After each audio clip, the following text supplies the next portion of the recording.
ਵਾਹਿਗੁਰੂ ਜੀ।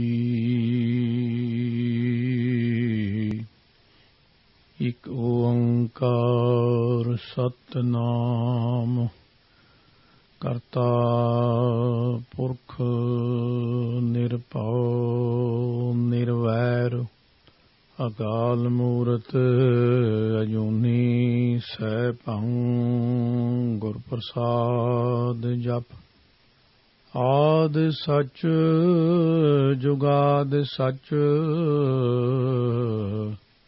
ਹੈ ਭੀ ਸਚ ਨਾਨਕ ਹੋਸੀ ਭੀ ਸਚ। ਮੈਂ ਮੂਰਖ ਕੀ ਕੇਤਕ ਬਾਤ ਹੈ ਕੋਟ ਪਰਾਧੀ ਤਰਿਆ ਰੇ।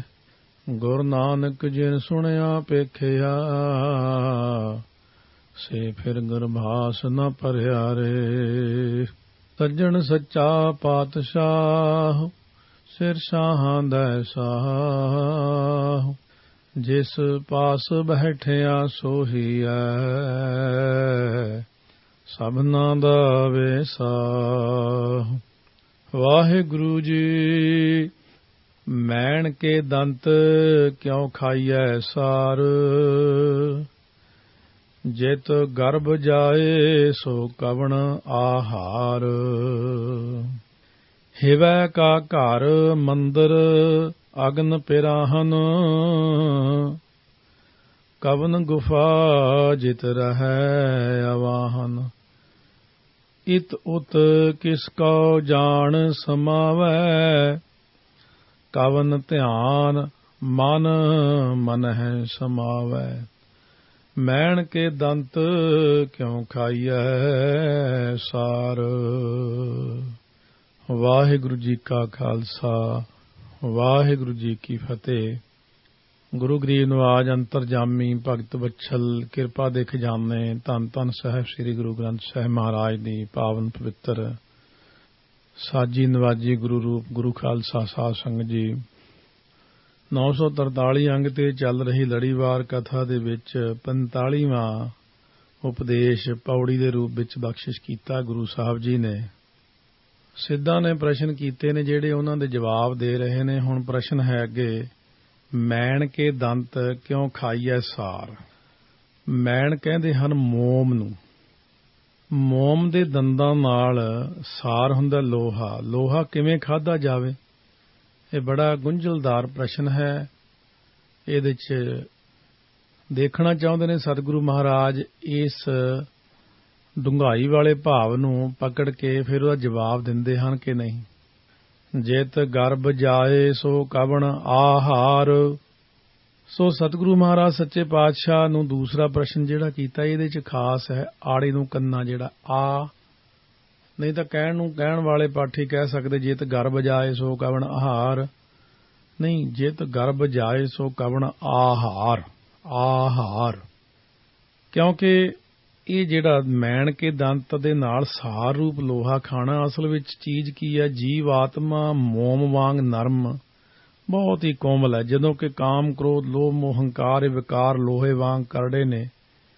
ਇਸ ਨੂੰ ਮੋਮ ਦੇ ਦੰਦ ਕਿਵੇਂ ਚੱਬਣ? ਕੋਮਲ ਆਤਮਾ ਇਹਨਾਂ ਨੂੰ ਕਿਵੇਂ ਹਜਮ ਕਰ ਸਕਦੀ ਹੈ? ਇਹ ਭਾਵ ਹੈ ਇਹਦਾ। ਹੁਣ ਸਾਰਿਆਂ ਨਾਲੋਂ ਕਰੜੀ ਚੀਜ਼ ਗਰਭ ਤੋਂ ਭਾਵ ਹੰਕਾਰ। ਇਹ ਗੱਗਾ ਰਾਰਾ ਬੱਬਾ ਬੱਬੇ ਔਂਕੜ ਗਰਭ। ਇੱਕ ਗੱਗਾ ਰਾਰਾ ਪੱਬਾ ਹੁੰਦਾ ਗਰਭ। ਮਾਤ ਗਰਭ ਮਹਿ ਆਪਨ ਸਿਮਰਨ ਦੇ ਤਹਿ ਤੁਮ ਰਾਖਨ ਹਾਰੇ। ਸ਼ੁਰੂ ਦੇ ਵਿੱਚ ਹੀ ਸ੍ਰੀ ਸੁਖਮਨੀ ਸਾਹਿਬ ਦੇ ਉਚਾਰਨ ਕੀਤਾ ਪ੍ਰਭ ਕੈ ਸਿਮਰਨ ਗਰਭ ਨਾ ਬਸੈ। ਸੋ ਇਸੇ ਤਰ੍ਹਾਂ ਹੀ ਸ੍ਰੀ ਸੁਖਮਨੀ ਸਾਹਿਬ ਦੇ ਵਿੱਚ ਇੱਕ ਹੋਰ ਪਾਠ ਆਪਾਂ ਸ਼ਲੋਕ ਦੇ ਰੂਪ ਵਿੱਚ ਹਰ ਰੋਜ਼ ਪੜ੍ਹਦੇ ਹਾਂ। ਉੱਥੇ ਭੁਲੇਖਾ ਲੱਗ ਜਾਂਦਾ, ਕਾਫੀ ਵੱਡੇ ਵੱਡੇ ਪ੍ਰੇਮੀ ਜਨਾਂ ਨੂੰ ਵੀ ਲੱਗ ਜਾਂਦਾ ਹੈ, ਜਿੱਥੇ ਬਚਨ ਆਉਂਦਾ ਹੈ ਕਿ ਵੱਡੇ ਵੱਡੇ ਅਹੰਕਾਰੀਆਂ ਨਾਨਕ ਗੱਗਾ ਰਾਰਾ ਬੱਬਾ ਗਰਭ ਗਲੇ। ਗਰਭ ਕਹਿੰਦੇ ਨੇ ਹੰਕਾਰ ਨੂੰ, ਵੀ ਵੱਡੇ ਵੱਡੇ ਹੰਕਾਰੀ ਹੰਕਾਰ ਵਿੱਚ ਹੀ ਗਲ ਗਏ। ਉੱਥੇ ਪੱਬਾ ਨਹੀਂ ਹੈ। ਬਹੁਤ ਸਾਰੇ ਲੋਕ ਬੜੇ ਪਿਆਰ ਨਾਲ ਅੱਖਾਂ ਬੰਦ ਕੀਤੀਆਂ ਹੁੰਦੀਆਂ, ਨਾਨਕ ਗਰਭ ਗੱਲੇ, ਪੱਬਾ ਲਾ ਕੇ ਬੋਲਦੇ ਨੇ। ਪਹਿਲਾਂ ਦੇਖਣਾ ਚਾਹੀਦਾ ਅੱਖਰ, ਬੋਲਣ ਤੋਂ ਪਹਿਲਾਂ ਅੱਖਰ ਨੂੰ ਦੇਖੋ ਕੀ ਲਿਖਿਆ ਹੋਇਆ, ਫਿਰ ਬੋਲੋ। ਸਤਿਗੁਰੂ ਕਹਿੰਦੇ ਜਿਤ ਗਰਭ ਜਾਏ ਸੋ ਕਵਣ ਆਹਾਰ। ਉਹ ਭੋਜਨ ਕਿਹੜਾ ਹੈ ਜਿਸ ਦੇ ਖਾਣ ਨਾਲ ਅਹੰਕਾਰ ਅੰਦਰੋਂ ਮਨ ਦੇ ਵਿੱਚੋਂ ਬਿਲਕੁਲ ਖਤਮ ਹੋ ਜਾਵੇ। ਹਿਵੈ ਕਾ ਘਰ ਮੰਦਰ ਅਗਨ ਪਿਰਾਹਨ। ਫਰਮਾਉਂਦੇ ਨੇ ਜੇ ਬਰਫ਼ ਦਾ ਘਰ ਹੋਵੇ, ਹਿਵੈ ਨਾਮ ਬਰਫ਼ ਦਾ ਹੈ, ਹਿਵੈ ਹਿਮਾਲਿਆ ਉਹਨਾਂ ਅੱਖਰਾਂ ਤੋਂ ਬਣਦਾ, ਹਿਮ ਬਰਫ਼ ਦਾ ਆਲਿਆ ਘਰ ਹਿਮਾਲਿਆ। ਇਹ ਹਿਵ ਦਾ ਅਰਥ ਵੀ ਹੈ। ਇਹ ਹਿਵ ਅੱਖਰ ਗੁਰਬਾਣੀ ਅੰਦਰ ਹੋਰ ਥਾਂ ਵੀ ਵਰਤੇ ਨੇ ਕਈ ਜਗ੍ਹਾ ਤੇ। ਹੁਣ ਫਰਮਾਉਂਦੇ ਨੇ ਜੇ ਬਰਫ਼ ਦਾ ਘਰ ਹੋਵੇ ਅਤੇ ਅਗਨ ਪਿਰਾਹਨ, ਅੱਗ ਦਾ ਉਸ ਉੱਤੇ ਚੋਲਾ ਹੋਵੇ। ਕਵਨ ਗੁਫਾ ਜਿਤ ਰਹਿ ਆਵਾਹਨ। ਉਹ ਕਿਹੜੀ ਗੁਫਾ ਹੈ ਜਿਸ ਵਿੱਚ ਜੀਵ ਅਡੋਲ ਰਹਿ ਸਕਦਾ ਹੈ। ਭਾਵ ਜਿਹੜੀ ਕਾਮ ਕ੍ਰੋਧ ਦੀ ਅਗਨੀ ਵਿੱਚ ਸੜ ਰਿਹਾ ਜੀਵ ਕਿਵੇਂ ਹਿੱਲ ਰਹਿ ਸਕਦਾ ਹੈ, ਕਿਉਂਕਿ ਜੈਸੀ ਅਗਨ ਉਦਰ ਮਹਿ ਤੈਸੀ ਬਾਹਰ ਮਾਇਆ, ਮਾਇਆ ਅਗਨ ਸਭ ਇੱਕੋ ਜਿਹੀ ਕਰਤਾ ਖੇਲ ਰਚਾਇਆ। ਇਹ ਵਾਹਿਗੁਰੂ ਦਾ ਖੇਲ ਹੈ ਕਿ ਮਾਤਾ ਦੇ ਉਦਰ ਵਿੱਚ ਵੀ ਅਗਨੀ ਵਿੱਚ ਹੈ, ਬਾਹਰ ਸੰਸਾਰ ਵਿੱਚ ਵੀ ਅਗਨੀ ਹੈ। ਪਾਵਕ ਸਾਗਰ ਅਥਾਹ ਲਹਿਰ ਮਹਿ ਤਾਰਹੁ ਤਾਰਨ ਹਾਰੇ। ਸੋ ਇਸ ਕਰਕੇ ਸਤਿਗੁਰੂ ਮਹਾਰਾਜ ਨੂੰ ਪ੍ਰਸ਼ਨ ਕਰਦੇ ਨੇ, ਇਤ ਉਤ ਕਿਸ ਕੋ ਜਾਣ ਸਮਾਵੈ। ਇੱਥੇ ਉੱਥੇ ਹਰ ਥਾਂ ਤੇ ਕਿਸ ਨੂੰ ਹਾਜ਼ਰ ਨਾਜ਼ਰ ਸਮਝ ਕੇ ਜੀਵ ਉਸ ਵਿੱਚ ਲੀਨ ਹੋ ਸਕਦਾ ਹੈ। ਕਵਨ ਧਿਆਨ ਮਨ ਮਨ ਹੈ ਸਮਾਵੈ। ਉਹ ਕਿਹੜਾ ਧਿਆਨ ਹੈ ਜਿਸ ਕਰਕੇ ਮਨ ਜਿਹੜਾ ਹੈ ਉਹ ਮਨ ਦੇ ਵਿੱਚ ਸਮਾ ਜਾਵੇ, ਕਿਉਂਕਿ ਮਨ ਦੋ ਪਾਸੇ ਚੱਲ ਜਾਂਦਾ, ਦੋ ਰੂਪ ਬਣ ਜਾਂਦੇ। ਇੱਕ ਅਵੈੜਾ ਮਨ, ਭੈੜਾ ਜਿਹੜਾ ਮਨ ਹੈ, ਗੰਦਾ ਮਨ ਹੈ, ਇੱਕ ਸਵੱਛ ਸ਼ੁੱਧ ਤੇ ਸਾਫ਼ ਮਨ ਹੈ। ਸੋ ਕਹਿੰਦੇ ਨੇ ਕਿ ਇਹ ਅੰਦਰ ਹੀ ਅੰਦਰ ਜਿਵੇਂ ਕੱਚੇ ਥਾਂ ਦੇ ਉੱਤੇ ਹਵਾ ਦੇ ਨਾਲ ਧੂੜ ਉੱਡ ਪੈਂਦੀ ਹੈ ਤੇ ਉਹ ਧੂੜ ਮਿੱਟੀ ਵਿੱਚੋਂ ਹੀ ਹਵਾ ਦੀ ਉਪਾਧੀ ਕਰਕੇ ਉੱਡੀ ਹੈ। ਜੇ ਬਰਸਾਤ ਹੋ ਜਾਵੇ ਤਾਂ ਉਹੀ ਘੱਟਾ ਮਿੱਟੀ ਉਸੇ ਮਿੱਟੀ 'ਚ ਵਾਪਸ ਸਮਾ ਜਾਂਦੇ ਆ। ਇਹ ਸਾਡੇ ਮਨਾਂ ਦੇ ਵਿੱਚ ਭਗਤੀ ਨਾ ਹੋਣ ਕਰਕੇ, ਖੁਸ਼ਕੀ ਕਰਕੇ ਕਈ ਤਰ੍ਹਾਂ ਦੇ ਸੰਕਲਪ ਵਿਕਲਪ ਭੈੜੇ ਵਿਕਾਰ ਉੱਠਦੇ ਰਹੇ। ਜੇ ਸਤਿਗੁਰੂ ਮਹਾਰਾਜ ਦੇ ਕੀਰਤਨ ਦੀ, ਕਥਾ ਦੀ, ਗੁਰਬਾਣੀ ਦੀ ਵਰਖਾ ਹੋਵੇ, ਉਪਦੇਸ਼ ਰੂਪ ਵਰਖਾ ਹੋਵੇ ਤਾਂ ਮਨ ਠੰਡਾ ਠਾਰ ਰਹਿੰਦਾ। ਆਂਧੀ ਪਾਛੈ ਜੋ ਜਲ ਬਰਖੈ ਤਿਹ ਤੇਰਾ ਜਨ ਭੀਨਾ। ਮਹਾਰਾਜ ਜੀ ਕਹਿੰਦੇ ਨੇ ਹੁਣ ਇਹ ਮਨ ਦੇ ਵਿੱਚ ਮਨ ਦਾ ਸਮਾਉਣਾ, ਮਨ ਵਿੱਚੋਂ ਹੀ ਮਨ ਨਿਕਲਦਾ। ਜਿਵੇਂ ਸਮੁੰਦਰ ਦੇ ਵਿੱਚੋਂ ਬਹੁਤ ਧੁੱਪ ਪੈਣ ਕਰਕੇ ਭਾਫ ਬਣ ਕੇ ਪਾਣੀ ਉੱਡ ਕੇ, ਉਹ ਵੀ ਉਹਦਾ ਹੀ ਰੂਪ ਹੈ। ਪਾਣੀ ਹੈ ਤਾਂ ਉਹਦਾ ਬਾਸ਼ਪੀਕਰਨ ਹੋਇਆ ਨਾ, ਨਹੀਂ ਜੇ ਪਾਣੀ ਨਾ ਹੁੰਦਾ ਤਾਂ ਉਹਦੇ ਵਿੱਚੋਂ ਭਾਫ ਕਿਵੇਂ ਨਿਕਲ ਸਕਦੀ। ਪਾਣੀ ਹੋਣ ਕਰਕੇ ਹੀ ਭਾਫ ਹੈ, ਮਨ ਹੋਣ ਕਰਕੇ ਹੀ ਅਮਨ ਹੈ, ਮਨ ਹੋਣ ਕਰਕੇ ਹੀ ਵਿੱਚੋਂ ਭੈੜੇ ਖਿਆਲ ਉੱਠਦੇ ਨੇ। ਪਰ ਟਿਕਾਉਣ ਲਈ ਸ਼ਾਂਤੀ ਦੀ ਲੋੜ ਹੈ, ਗੁਰਬਾਣੀ ਦੀ ਲੋੜ ਹੈ। ਜਵਾਬ ਸਤਿਗੁਰੂ ਮਹਾਰਾਜ ਦਿੰਦੇ ਨੇ, ਹਉ ਹਉ ਮੈਂ ਵਿੱਚੋਂ ਖੋਵੈ। ਜਿਹੜਾ ਮਨੁੱਖ ਮੈਂ ਮੇਰੀ ਆਪਣੇ ਅੰਦਰ ਨਾਸ ਕਰ ਦਿੰਦਾ ਹੈ ਨਾ, ਇੱਕ ਮੈਂ ਇੱਕ ਇਹ ਮੇਰੀ ਹੈ, ਇਹ ਮੇਰੀ ਹੈ, ਦੂਜਾ ਮੇਟਾ ਏਕੋ ਹੋਵੈ। ਮਹਾਰਾਜ ਕਹਿੰਦੇ ਨੇ ਉਹ ਦਵੈਤ ਵਿੱਚ ਜਿਹੜਾ ਨਾ ਫਿਰ ਵਿਰੋਧ ਮਿਟਾਉਣ ਦਾ, ਵੈਰ ਤੇ ਵਿਰੋਧ, ਇਹ ਚੀਜ਼ਾਂ ਨੂੰ ਅੰਦਰੋਂ ਵਿੱਚੋਂ ਖਤਮ ਕਰਨ ਦਾ ਮਨ ਦੇ।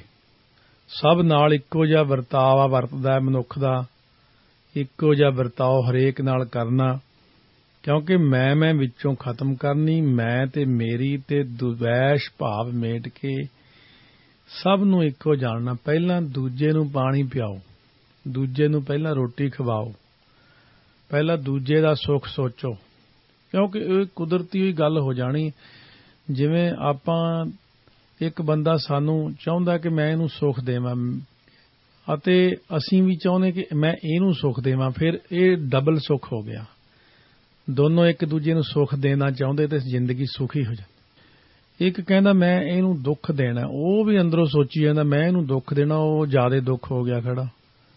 ਸਾਰੀ ਦੁਨੀਆ ਇਸ ਤਰ੍ਹਾਂ ਚਾਹੁੰਦੀ ਹੈ ਕਿ ਮੈਂ ਉਹਨੂੰ ਆਹ ਦੇਵਾਂ, ਉਹ ਕਹਿੰਦਾ ਮੈਂ ਇਹਨੂੰ। ਜਦੋਂ ਸਾਡੇ ਮਨ ਦੇ ਅੰਦਰ ਇਹ ਵਿਚਾਰ ਆ ਗਈ ਕਿ ਮੈਂ ਬਈ ਸਾਰੀ ਦੁਨੀਆ ਨੂੰ ਸੁਖੀ ਦੇਖਣਾ ਚਾਹੁੰਦਾ ਹੈ, ਵਾਹਿਗੁਰੂ ਸਾਰਿਆਂ ਨੂੰ ਸੁਖ ਦੇਵੇ। ਤਾਂ ਆਪਣੇ ਅੰਦਰ ਜਿਹੜੀ ਉਹ ਭਾਵਨਾ ਪੈਦਾ ਹੋਈ, ਉਹਦੇ ਕਰਕੇ ਆਪਾਂ ਨੂੰ ਚੰਗੇ ਬੰਦਿਆਂ ਦੀ ਪ੍ਰਾਪਤੀ ਵੀ ਹੋ ਜਾਂਦੀ, ਚੰਗੇ ਚੰਗੇ ਬੰਦੇ ਮਿਲ ਜਾਂਦੇ ਆ। ਹੁਣ ਸਤਿਗੁਰੂ ਕਹਿੰਦੇ ਨੇ, ਦੇਖੋ ਦਵੈਸ਼ ਭਾਵ ਨੂੰ ਮੇਟ ਕੇ ਅੰਦਰੋਂ ਇੱਕੋ ਜਿਹਾ ਵਰਤਾਵਾ ਵਰਤਾਓ ਹਰੇਕ ਨਾਲ। ਤਾਈਓ 10ਵੇਂ ਪਾਤਸ਼ਾਹ ਨੇ ਕਿਹਾ ਕਿ ਕੜਾਹ ਪ੍ਰਸ਼ਾਦ ਵਰਤਾਉਣਾ, ਲੰਗਰ ਵਰਤਾਉਣਾ, ਉਹਦੇ 'ਚ ਇਹ ਨਹੀਂ ਵਿਚਾਰ ਕਰਨੀ ਕਿ ਚਲੋ ਇਹ ਆਪਣਾ ਬੰਦਾ ਖੁੱਲ੍ਹਾ ਗੱਫਾ, ਇਹਨੂੰ ਵਧੀਆ ਸਬਜ਼ੀ ਲਿਆ ਕੇ ਦੇਵਾਂ, ਉੱਥੋਂ ਵਧੀਆ ਚੀਜ਼ ਖਵਾਵਾਂ। ਫਿਰ ਸੰਗਤ ਨਾਲ ਵਿਤਕਰਾ ਹੋ ਗਿਆ। ਇੱਕੋ ਭਾਵ ਨਾਲ ਸਭ ਨੂੰ ਵਰਤਾਉਣਾ। ਜਗ ਕਰੜਾ ਮਨਮੁਖ ਗਾਵਾਰ। ਜੋ ਮਨਮੁਖ ਹੈ ਨਾ, ਉਹ ਮੂਰਖ ਹੈ, ਕਿਉਂਕਿ ਜਿਸ ਕਰਕੇ ਲੋਹੇ ਵਾਂਗ ਕਰੜਾ ਜਗ ਤੋਂ ਉਹਨੂੰ ਦੁੱਖ ਦਿੰਦਾ। ਸ਼ਬਦ ਕਮਾਈਐ ਖਾਈਐ ਸਾਰ। ਇਸ ਲਈ ਸਤਿਗੁਰ ਦੇ ਸ਼ਬਦ ਨੂੰ ਕਮਾਈਏ, ਭਾਵ ਗੁਰ ਉਪਦੇਸ਼ ਨਾ ਵਿਸਰੇ। ਤਾਈਓ ਸ਼ਬਦ ਦੀ ਸ਼ਕਤੀ ਨਾਲ ਲੋਹਾ ਚੱਬ ਲਈਦਾ। ਸ਼ਬਦ ਜਿੱਤੀ ਸਿੱਧ ਮੰਡਲੀ। ਸ਼ਬਦ ਦੇ ਨਾਲ ਸੱਜਣ ਵਰਗਿਆਂ ਠੱਗਾਂ ਨੂੰ ਸ਼ਬਦ ਸੁਣਾ ਕੇ ਸਿੱਧੇ ਕਰ ਦਿੱਤਾ ਗੁਰੂ ਨਾਨਕ ਦੇਵ ਜੀ ਨੇ। ਸ਼ਬਦ ਵਿੱਚ ਬੜੀ ਤਾਕਤ ਹੈ। ਤਾਕਤ ਤਾਂ ਹੈ। ਹੁਣ ਜਿਵੇਂ ਮੈਂ ਕਹਾਂ ਕਿ ਬਾਦਾਮ, ਘਿਓ, ਇਹਨਾਂ 'ਚ ਬੜੀ ਤਾਕਤ ਹੈ। ਬਾਦਾਮ ਕਿਤੇ ਪੈਕਟ ਵਿੱਚ ਪਏ ਹੋਏ ਤਾਕਤ ਨਹੀਂ ਦਿੰਦੇ। ਬਾਦਾਮ ਖਾਣ ਨਾਲ ਤਾਕਤ ਨਹੀਂ ਆਉਂਦੀ। ਤਾਕਤ ਕਿਵੇਂ ਆਉਂਦੀ ਆ? ਬਾਦਾਮ ਖਾ ਕੇ, ਦੁੱਧ ਪੀ ਕੇ, ਘਿਓ ਖਾ ਕੇ ਨਾਲ ਕਸਰਤ ਕਰਨੀ ਪੈਂਦੀ ਹੈ। ਆਪਾਂ ਘਰਾਂ ਵਿੱਚ ਪੋਥੀਆਂ ਲਿਆਂਦੀਆਂ ਨੇ, ਸੈਂਚੀਆਂ ਲਿਆਂਦੀਆਂ ਨੇ, ਬਸ ਪਈਆਂ ਇੱਕ ਪਾਸੇ, ਮਾਲਾ ਉਹ ਪਈ ਟੰਗੀ, ਅੰਮ੍ਰਿਤ ਛਕ ਲਿਆ, ਰਹਿਤ ਰੱਖੀ ਨਹੀਂ, ਬਾਣੀ ਪੜ੍ਹਨੀ ਨਹੀਂ। ਘਰ ਵਿੱਚ ਲਿਆ ਕੇ ਮਾਲਾ ਉਹ ਅਭਿਆਸ ਕਰਨਾ ਸੀ, ਪੋਥੀ ਦਾ ਪਾਠ ਕਰਨਾ ਸੀ, ਸੈਂਚੀਆਂ ਤੋਂ ਸਹਿਜ ਪਾਠ ਕਰਨਾ ਸੀ। ਮੂਲ ਮੰਤਰ ਦਾ ਅਭਿਆਸ ਕਰਦਿਆਂ ਕਰਦਿਆਂ ਸ਼ਕਤੀ ਆ ਜਾਂਦੀ ਹੈ। ਸਤਿਗੁਰੂ ਕਹਿੰਦੇ ਇਸੇ ਤਰ੍ਹਾਂ ਹੀ ਇਹ ਕਰੜੇ ਜੱਗ ਦੇ ਵਿੱਚ ਰਹਿਣ ਲਈ ਸ਼ਬਦ ਦੀ ਲੋੜ ਹੈ। ਸ਼ਬਦ ਸਭ ਤੋਂ ਸਖਤ ਹੈ, ਦੇਖਣ ਨੂੰ ਨਰਮ ਹੈ। ਸ਼ਬਦ ਸਾਰੇ ਦੁਸ਼ਟਾਂ ਦਾ ਨਾਸ। ਪ੍ਰਭ ਕੈ ਸਿਮਰਨ ਦੁਸ਼ਮਨ ਟਰੈ। ਅੰਤਰ ਬਾਹਰ ਏਕੋ ਜਾਣੈ। ਜਿਹੜਾ ਜੀਵ ਅੰਦਰ ਬਾਹਰ ਇੱਕ ਵਾਹਿਗੁਰੂ ਨੂੰ ਸਰਬ ਵਿਆਪਕ ਸਮਝਦਾ, ਪਹਿਲਾਂ ਇਹ ਬਿਰਤੀ ਬਣਾਉਣੀ ਪੈਂਦੀ ਹੈ, ਮੇਰੇ ਅੰਦਰ ਵਾਹਿਗੁਰੂ ਹੈ, ਬਾਹਰ ਵੀ ਸਾਰਿਆਂ 'ਚ ਉਹੀ ਬੈਠਾ। ਭਗਤ ਨਾਮਦੇਵ ਜੀ ਕੂਕਰ ਦੇ ਮਗਰ ਦੇਸੀ ਘਿਓ ਲੈ ਕੇ ਦੌੜੇ।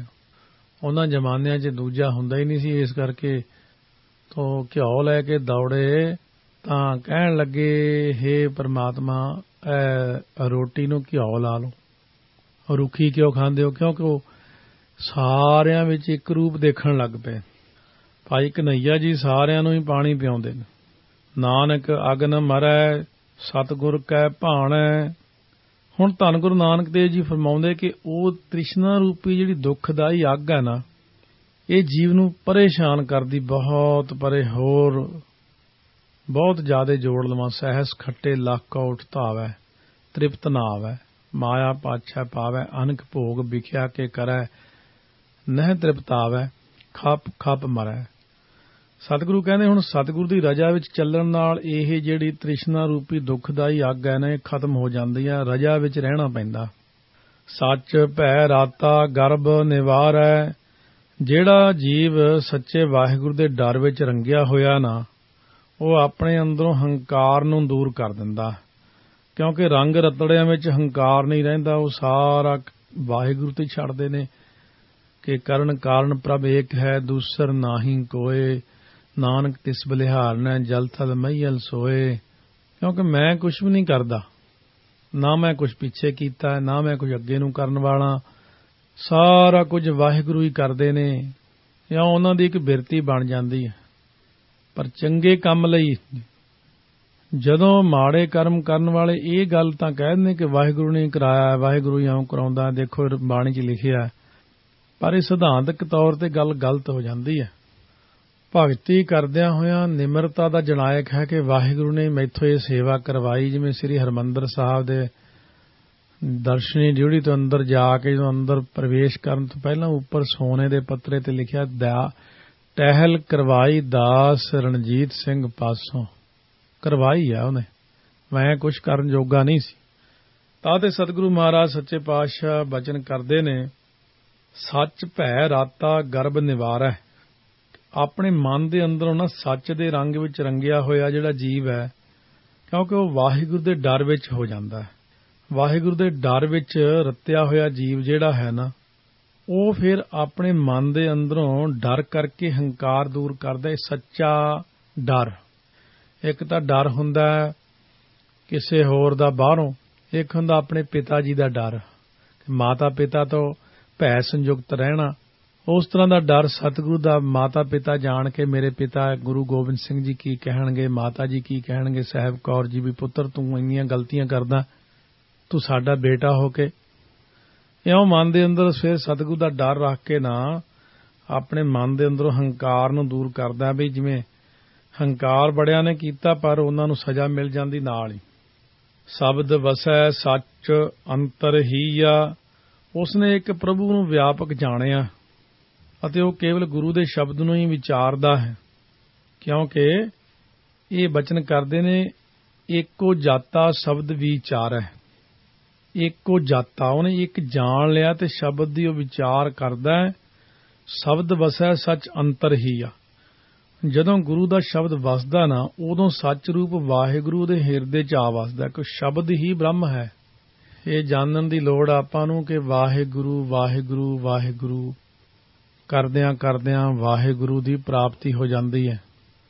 ਸ਼ਬਦ ਦੇ ਵਿੱਚੋਂ ਹੀ ਪ੍ਰਕਾਸ਼ ਹੋ ਜਾਂਦਾ ਹੈ। ਸ਼ਬਦ ਦੇਖੋ, ਰੰਗ ਸੁੱਕਾ ਰੰਗ ਲਿਆ ਕੇ ਕੱਪੜਿਆਂ ਨੂੰ ਦੇਣ ਵਾਲਾ ਪੂੜੀ ਵਿੱਚ ਰੱਖ ਦਿੰਦੇ ਆ, ਪਾਣੀ ਬਿਲਕੁਲ ਚਿੱਟਾ ਹੈ। ਜੇ ਪਾਣੀ ਵਿੱਚ ਕੱਪੜਾ ਡੁਬੋ ਕੇ ਕਹੀਏ ਕਿ ਰੰਗ ਤਾਂ ਇਹਨੂੰ ਚੜਿਆ ਹੀ ਨਹੀਂ, ਸਿਆਣੇ ਨੇ ਕਿ ਰੰਗ ਤੂੰ ਪਾਇਆ ਹੀ ਕਦੋਂ, ਪੂੜੀ ਤੇ ਵੱਖਰੀ ਰੱਖੀ ਬੈਠਾ, ਪੈਕਟ ਤੇ ਪਾਸੇ ਪਿਆ। ਜਦੋਂ ਫਿਰ ਉਹ ਰੰਗ ਪਾਣੀ ਵਿੱਚ ਪਾਇਆ, ਚੰਗੀ ਤਰ੍ਹਾਂ ਗਰਮ ਕੀਤਾ ਪਾਣੀ, ਉਹਦੇ ਵਿੱਚ ਕੱਪੜਾ ਪਾਇਆ ਤਾਂ ਰੰਗ ਚੜ ਗਿਆ। ਹੁਣ ਮਹਾਰਾਜ ਕਹਿੰਦੇ ਜੇ ਲਿਆ ਕੇ ਘਰ ਵਿੱਚ ਸਾਰਾ ਕੁਝ ਰੱਖਿਆ ਪਿਆ ਹੈ, ਸ਼ਬਦ ਵੀ ਸੁਣਿਆ, ਕੀਰਤਨ ਵੀ ਸੁਣਿਆ, ਉਹਨੂੰ ਹਿਰਦੇ ਦੇ ਵਿੱਚ ਤਾਂ ਪਾਇਆ ਹੀ ਨਹੀਂ, ਕੇਵਲ ਮੂੰਹ ਨਾਲ ਹੀ ਸਾਰਾ ਕੁਝ ਕੀਤਾ, ਬੋਲਿਆ ਮੂੰਹ ਨਾਲ, ਕੰਨਾਂ ਨਾਲ ਮਾੜਾ ਸੁਣਿਆ ਤੇ ਧਿਆਨ ਹੋਰ ਪਾਸੇ। ਉਹਦੇ ਹਿਰਦੇ 'ਚ ਸ਼ਬਦ ਉਦੋਂ ਵਸਦਾ ਜਦੋਂ ਸ਼ਬਦ ਦਾ ਅਭਿਆਸ ਕਰਦਿਆਂ ਕਰਦਿਆਂ ਸ਼ਬਦ ਨੂੰ ਹੇਠਾਂ ਹਿਰਦੇ 'ਚ ਉਤਾਰ ਲੈਂਦਾ। ਤਾਂ ਸਤਿਗੁਰੂ ਮਹਾਰਾਜ ਹੁਣ ਫਰਮਾਉਂਦੇ ਨੇ, ਤਨ ਮਨ ਸੀਤਲ ਰੰਗ ਰੰਗੀਆ। ਪ੍ਰਭੂ ਦੇ ਪ੍ਰੇਮ ਰੰਗ ਵਿੱਚ ਉਹ ਰੰਗਿਆ ਜਾਂਦਾ, ਉਹਦਾ ਤਨ ਮਨ ਠੰਡਾ ਠਾਰ ਹੋ ਜਾਂਦਾ। ਇਹ ਨਿਸ਼ਾਨੀ ਆ। ਸੋ ਦਾਸ ਨੇ ਇਹ ਹੁੰਦਾ ਦੇਖਿਆ, ਜਿਨ੍ਹਾਂ ਦੇ ਅੰਦਰ ਨਾਮ ਦੀ ਸੀਤਲਤਾ ਹੁੰਦੀ ਆ ਨਾ। ਚੰਦਨ ਚਾਂਦਨਾ ਸਰਦ ਰੁੱਤ, ਮੂਲ ਨਾ ਮਿਟਈ ਕਾਮ, ਸੀਤਲ ਥੀਵੈ ਨਾਨਕਾ ਜਪੰਦੜੋ ਹਰ ਨਾਮ। ਕਿਉਂ ਨਹੀਂ ਠੰਡ ਪੈਂਦੀ ਸੰਸਾਰ ਦੇ ਅੰਦਰ? ਇਤਨਾ ਲੋਕ ਸਭ ਕੁਝ ਕਰਦਿਆਂ ਹੋਇਆਂ ਵੀ ਕਹਿੰਦੇ ਨੇ ਮੇਰੇ ਅੰਦਰ ਤਾਂ ਕ੍ਰੋਧ ਹੈ। ਖਾਸ ਕਰ ਉਹਨਾਂ ਲੋਕਾਂ ਵਿੱਚ ਆਪਾਂ ਕ੍ਰੋਧ ਜ਼ਿਆਦਾ ਦੇਖਦੇ ਨੇ, ਧਾਰਮਿਕ ਤੌਰ ਤੇ ਜ਼ਿਆਦਾ ਨਜ਼ਰ ਆਉਂਦੇ ਨੇ। ਫਿਰ ਕ੍ਰੋਧ ਕਿਉਂ ਹੈ? ਤੇਰੇ ਅੰਦਰ ਲਾਲਚ ਕਿਉਂ ਹੈ? ਕ੍ਰੋਧ, ਕਾਮ, ਕ੍ਰੋਧ, ਲੋਭ, ਮੋਹ, ਹੰਕਾਰ ਪੰਜੇ ਹੀ ਬੜੇ ਭਰੇ ਪਏ ਨੇ। ਕਿਉਂਕਿ ਉਸ ਜੀਵ ਨੇ ਜ਼ਿਆਦਾਤਰ ਗੁਰਬਾਣੀ ਦੇ ਆਸਰੇ ਮਾਇਆ ਨੂੰ ਹੀ ਇਕੱਤਰ ਕੀਤਾ ਹੈ, ਚਾਹੇ ਉਹ ਉੱਪਰਲਾ ਚਾਹੇ ਥੱਲੇ ਵਾਲਾ ਕੋਈ ਵੀ ਹੈ। ਗੁਰਬਾਣੀ ਨੂੰ ਤਾਂ ਹਿਰਦੇ ਦੇ ਅੰਦਰ ਥਾਂ ਹੀ ਨਹੀਂ ਦਿੱਤਾ, ਵਸਾਇਆ ਹੀ ਨਹੀਂ। ਜਦੋਂ ਗੁਰਬਾਣੀ ਹਿਰਦੇ ਦੇ ਅੰਦਰ ਚਲੀ ਗਈ, ਵਸ ਗਈ, ਮਹਾਰਾਜ ਕਹਿੰਦੇ ਤਨ ਮਨ ਸੀਤਲ ਰੰਗ ਰੰਗੀਆ। ਰੰਗ ਵਿੱਚ ਰੰਗਿਆ ਗਿਆ ਤੇ ਤਨ ਮਨ ਆਪਣੇ ਆਪ ਹੀ ਠੰਡਾ ਠਾਰ ਹੋ ਜਾਂਦਾ। ਚੰਦਨ ਚਾਂਦਨਾ ਸਰਦ ਰੁੱਤ, ਮੂਲ ਨਾ ਮਿਟਈ ਕਾਮ, ਸੀਤਲ ਥੀਵੈ ਨਾਨਕਾ ਜਪੰਦੜੋ ਹਰ ਨਾਮ। ਕਿਉਂਕਿ ਤਨ ਮਨ ਸੀਤਲ ਤਾਂ ਹੋ ਗਿਆ ਕਿ ਕਾਮ ਕ੍ਰੋਧ ਬਿਖ ਅਗਨ ਨਿਵਾਰੇ। ਉਹ ਕਾਮ ਕ੍ਰੋਧ ਰੂਪੀ ਜ਼ਹਿਰ ਦੀ ਤ੍ਰਿਸ਼ਨਾ ਰੂਪੀ ਅੱਗ ਨੂੰ ਦੂਰ ਕਰਦਾ ਨਾਮ ਦੇ ਨਾਲ। ਜਲ ਤੋਂ ਬਲ ਤੋਂ ਤੌਂਕਿਆ, ਜਲਦੇ ਬਲਦੇ ਹੋਏ ਅੱਗ ਦੇ ਵੱਡੇ ਭਾਂਬੜ ਉੱਤੇ ਜੇ ਪਾਣੀ ਪਾ ਦਈਏ ਸ਼ਾਂਤ ਹੋ ਜਾਂਦਾ, ਠੰਡਾ ਹੋ ਜਾਂਦਾ ਹੈ। ਸਤਿਗੁਰੂ ਕਹਿੰਦੇ ਇਉਂ ਠੰਡਾ ਤਾਂ ਹੋ ਜਾਏ, ਪਰ ਹੁਣ ਦੁਨੀਆ ਦੇ ਅੰਦਰ ਕਿਤਨੇ ਐਸੇ ਲੋਕ ਨੇ ਜਿਹੜੇ ਬਹੁਤ ਪਾਠ ਵੀ ਕਰਦੇ ਨੇ ਪਰ ਝਗੜਾ ਵੀ ਕਰਦੇ ਨੇ। ਕਿਉਂ? ਕਿਉਂਕਿ ਗੁਰਬਾਣੀ ਨੂੰ ਕੰਨਾਂ ਦੇ ਰਾਹੀਂ ਮਨ ਤੱਕ ਨਹੀਂ ਲੈ ਕੇ ਗਏ ਔਰ ਜਿਹੜੀ ਉਹਦੇ ਸਿੱਖਿਆ ਦਿੱਤੀ ਉਹਦੇ ਉੱਤੇ ਅਮਲ ਨਹੀਂ ਕੀਤਾ, ਵਿਸ਼ਵਾਸ ਨਹੀਂ ਕੀਤਾ ਮਹਾਰਾਜ ਜੀ ਤੇ। ਜੇ ਗੁਰੂ ਗ੍ਰੰਥ ਸਾਹਿਬ ਤੇ ਯਕੀਨ ਕਰਨ ਤਾਂ ਸਾਰਾ ਕੁਝ ਹੀ ਹੋ ਸਕਦਾ ਹੈ, ਪਰ ਵਿਸ਼ਵਾਸ ਵੀ ਵਿਸ਼ਵਾਸ ਵਾਲਿਆਂ ਨਾਲ ਮਿਲ ਕੇ ਹੀ ਆਉਂਦਾ ਹੈ। ਜਦੋਂ ਬੇਵਿਸ਼ਵਾਸੇ ਬੰਦਿਆਂ ਦੀ ਸੰਗਤ ਕਰਦੇ ਆ, ਕਬੀਰ ਸੰਗਤ ਕਰੀਐ ਸਾਧਕੀ ਅੰਤ ਕਰੈ ਨਿਰਬਾਹ। ਹੁਣ ਕਹਿੰਦੇ ਨੇ ਕਬੀਰ ਸਾਖਤ ਸੰਗ ਨਾ ਕੀਜੀਐ, ਦੂਰ ਹੈ ਜਾਈਐ ਭਾਗ, ਬਾਸਨ ਕਾਰੋ ਪਰਸੀਆ ਤਉ ਕਛ ਲਾਗੈ ਦਾਗ। ਇੰਨੀ ਕਿਰਪਾ ਜ਼ਰੂਰ ਕਰੋ ਵੀ ਜਿਹੜੇ ਬੰਦਿਆਂ ਨੂੰ ਵਿਸ਼ਵਾਸ ਨਹੀਂ ਮਹਾਰਾਜ ਤੇ, ਉਹਨਾਂ ਦੀ ਸੰਗਤ ਨਾ ਹੀ ਕਰੋ। ਵਿਸ਼ਵਾਸ ਵਾਲਿਆਂ ਦੀ ਸੰਗਤ ਲੱਭੋ, ਟਿਕੇ ਮਨਾਂ ਵਾਲਿਆਂ ਦੀ ਸੰਗਤ ਲੱਭੋ, ਜੁੜਿਆਂ ਹੋਇਆਂ ਦੀ ਸੰਗਤ ਕਰੋ ਤਾਂ ਕਿ ਆਪਾਂ ਵੀ ਜੁੜ ਸਕੀਏ। ਸਤਿਗੁਰੂ ਕਹਿੰਦੇ ਅੱਗ ਦੂਰ ਹੋ ਗਈ, ਨਾਨਕ ਨਦਰੀ ਨਦਰ ਪਿਆਰੇ। ਧੰਨ ਗੁਰੂ ਨਾਨਕ ਦੇਵ ਜੀ ਫਰਮਾਉਂਦੇ ਨੇ ਕਿ ਉਹ ਮਨੁੱਖ ਨਦਰ ਕਰਨ ਵਾਲੇ ਪਿਆਰੇ ਵਾਹਿਗੁਰੂ ਦੀ ਮਿਹਰ ਦੀ ਨਦਰ ਨਾਲ ਨਿਹਾਲ ਹੋ ਜਾਂਦਾ ਹੈ, ਉਹਦੇ ਤੇ ਕਿਰਪਾ ਹੋ ਜਾਂਦੀ ਹੈ। ਕੰਮ ਬਹੁਤ ਥੋੜਾ ਸੀ, ਵਧਾ ਆਪਾਂ ਬਹੁਤਾ ਲਿਆ। ਮਨ ਦੀ ਇਕਾਗਰਤਾ ਕਰਨੀ, ਇਕਾਗਰਤਾ ਵਾਲਿਆਂ ਨੂੰ ਪੁੱਛਿਆ ਵੀ ਇਕਾਗਰਤਾ ਹੋਵੇ ਕਿਵੇਂ। ਕਹਿਣ ਲੱਗੇ ਇੱਕ ਜਪਜੀ ਸਾਹਿਬ ਦਾ ਪਾਠ ਹੈ ਨਾ, ਕੰਨਾਂ ਨਾਲ ਸੁਣ ਕੇ ਕਰਨਾ, ਬਸ ਆਰਾਮ ਨਾਲ ਹੌਲੀ ਹੌਲੀ ਉਹ ਮਨ ਨੂੰ ਟਿਕਾਉਂਦਾ ਹੈ। ਫਿਰ ਦੂਜਾ ਪਾਠ ਕੰਨਾਂ ਨਾਲ ਸੁਣ ਕੇ ਕਰੋ, ਫਿਰ ਹੋਰ ਟਿਕਦਾ। ਫਿਰ ਤੀਸਰਾ ਪਾਠ ਟਿਕਾ ਕੇ ਕਰੋ, ਫਿਰ ਹੋਰ ਟਿਕਦਾ। ਜਿੱਥੋਂ ਮਨ ਬਾਹਰ ਚਲਿਆ ਗਿਆ ਉੱਥੋਂ ਮੋੜ ਕੇ ਫੇਰ ਲਿਆਉਣਾ, ਫੇਰ ਟਿਕਦਾ।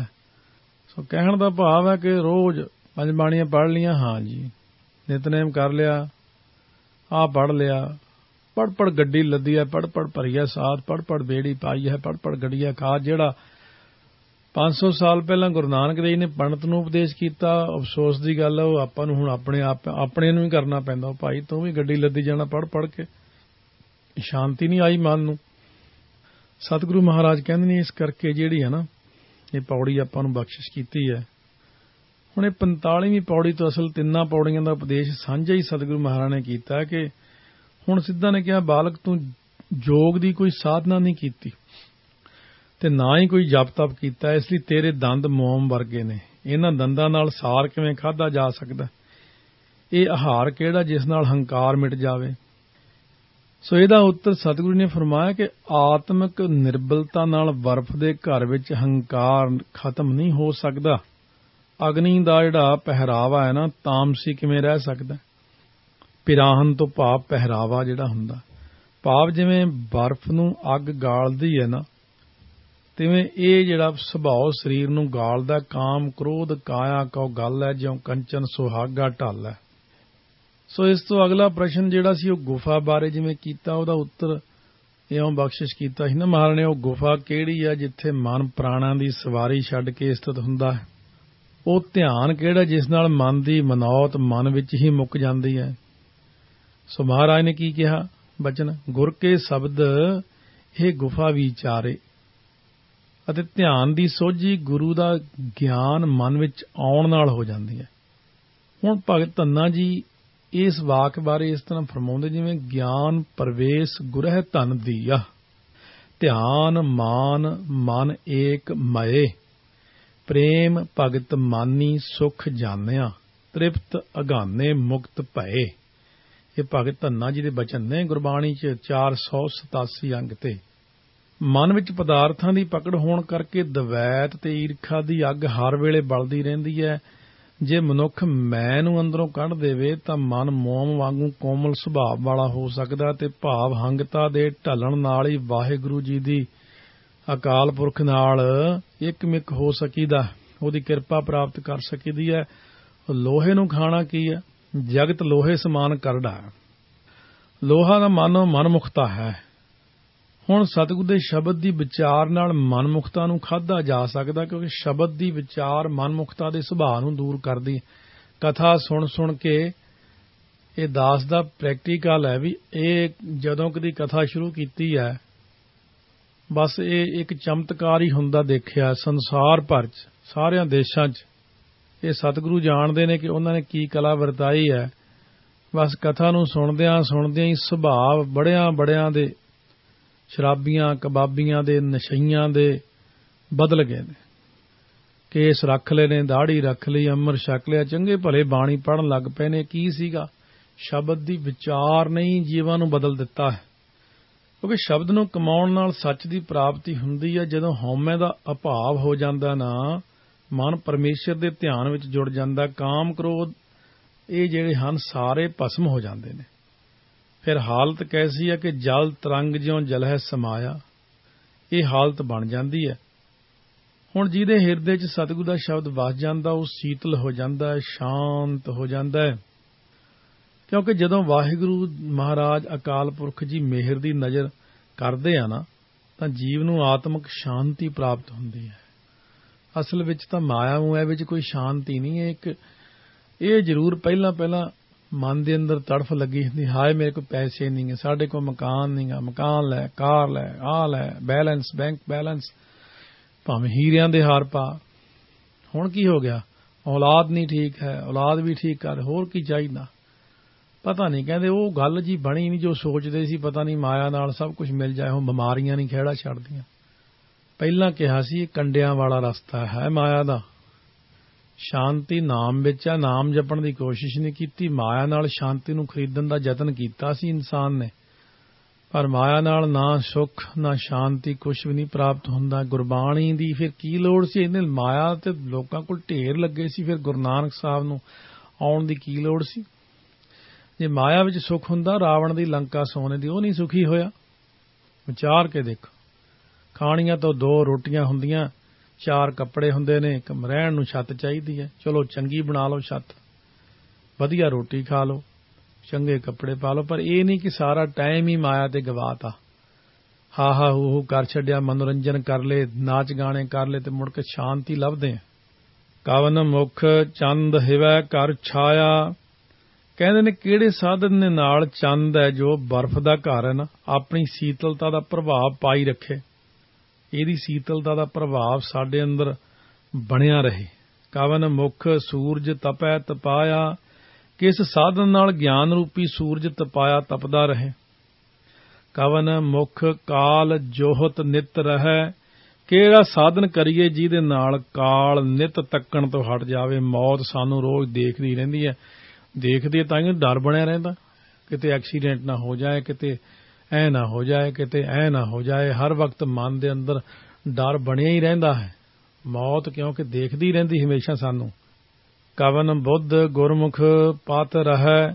ਉਹ ਕਿਹੜੀ ਸਮਝ ਹੈ ਜਿਹਦੇ ਨਾਲ ਗੁਰਮੁਖ ਦੀ ਇੱਜ਼ਤ ਰਹਿ ਆਉਂਦੀ ਹੈ। ਪ੍ਰਸ਼ਨ ਹੋ ਰਹੇ ਨੇ ਸਿੱਧਾਂ ਵੱਲੋਂ। ਕਵਨ ਜੋਧ ਜੋ ਕਾਲ ਸੰਘਾਰੈ। ਉਹ ਕਿਹੜਾ ਸੂਰਮਾ ਜਿਹੜਾ ਮੌਤ ਨੂੰ ਮਾਰ ਲੈਂਦਾ। ਬੋਲੇ ਬਾਣੀ ਨਾਨਕ ਵਿਚਾਰੈ। ਸਿੱਧਾਂ ਨੇ ਇਹਨਾਂ ਪ੍ਰਸ਼ਨਾਂ ਨੂੰ ਜਦੋਂ ਕੀਤਾ, ਗੁਰੂ ਨਾਨਕ ਦੇਵ ਜੀ ਕਹਿੰਦੇ ਮੈਂ ਵਿਚਾਰਦਾ ਹਾਂ ਤੇ ਉੱਤਰ ਵਿੱਚ ਇਉਂ ਬਾਣੀ ਬੋਲਦਾ ਹਾਂ। ਬਾਬਾ ਲਹਿਣਾ ਜੀ ਨੂੰ ਦੱਸ ਰਹੇ ਨੇ, ਭਾਵ ਗੁਰੂ ਅੰਗਦ ਦੇਵ ਜੀ ਨੂੰ ਸੰਗਤਾਂ ਸਮੇਤ ਸੁਣਾ ਰਹੇ ਨੇ। ਸ਼ਬਦ ਭਾਖਤ ਸਸ ਜੋਤ ਅਪਾਰਾ। ਹੁਣ ਦੇਖੋ, ਧੰਨ ਗੁਰੂ ਨਾਨਕ ਦੇਵ ਜੀ ਹੀ ਜਵਾਬ ਦੇ ਸਕਦੇ, ਇਹਨਾਂ ਪ੍ਰਸ਼ਨਾਂ ਦਾ ਉੱਤਰ ਹੋਰ ਕੋਈ ਦੇ ਨਹੀਂ ਸਕਦਾ। ਮਹਾਰਾਜ ਕਹਿੰਦੇ ਜਿਹੜਾ ਗੁਰੂ ਦਾ ਸ਼ਬਦ ਉਚਾਰਦਿਆਂ ਚੰਨ ਜਿਹੜਾ ਨਾ ਠੰਡੇ ਮਨ ਵਿੱਚ ਬੇਅੰਤ ਪ੍ਰਕਾਸ਼ ਹੋ ਜਾਂਦਾ ਹੈ। ਸ਼ਬਦ ਭਾਖਤ ਸਸ ਜੋਤ ਅਪਾਰਾ। ਸ਼ਬਦ ਨੂੰ ਭਾਖਤ ਤੋਂ ਭਾਵ ਉਚਾਰਦਿਆਂ, ਸ਼ਬਦ ਉਚਾਰਦਿਆਂ ਜਿਹੜਾ ਚੰਨ ਦਾ ਮਤਲਬ ਠੰਡਾ, ਕਿਉਂਕਿ ਇੱਥੇ ਥੋੜ੍ਹੀਆਂ ਜਿਹੀਆਂ ਇਹ ਚੀਜ਼ਾਂ ਵੀ ਆ ਜਾਂਦੀਆਂ ਨੇ, ਜਿੱਦਾਂ ਸੂਰਜ ਦੀ ਜਿਹੜੀ ਸੱਜੇ ਪਾਸੇ ਦੀ ਨਾਸਿਕਾ ਹੈ, ਖੱਬੇ ਪਾਸੇ ਚੰਦਰਮਾ ਵਾਲੀ ਨਾਸਿਕਾ, ਇੱਧਰੋਂ ਸਵਾਸ ਚੜਾਉਣੇ, ਇੱਧਰ ਉਤਾਰਨੇ, ਪੂਰਕ ਕੁੰਭਕ ਰੇਚਕ ਦੀ ਉਹ ਕਿਰਿਆ ਇਸ਼ਾਰੇ ਮਾਤਰ ਦੱਸ ਰਹੇ ਨੇ। ਮਹਾਰਾਜ ਕਹਿੰਦੇ ਅਸਲ ਵਿੱਚ ਇਹ ਕਿਰਿਆ ਜਿਹੜੀ ਤੁਸੀਂ ਕਰਦੇ ਹੋ, ਇਹ ਕਰਨ ਦੀ ਲੋੜ ਨਹੀਂ, ਸ਼ਬਦ ਨਾਲ ਹੀ ਸ਼ਾਂਤੀ ਹੋ ਜਾਂਦੀ ਹੈ ਅਤੇ ਠੰਡੇ ਮਨ ਵਿੱਚ ਬੇਅੰਤ ਪ੍ਰਕਾਸ਼ ਹੀ ਪ੍ਰਕਾਸ਼ ਹੋ ਜਾਂਦਾ ਹੈ। ਉਹ ਪ੍ਰਕਾਸ਼ ਠੰਡਾ ਵੀ ਬਹੁਤ ਹੈ।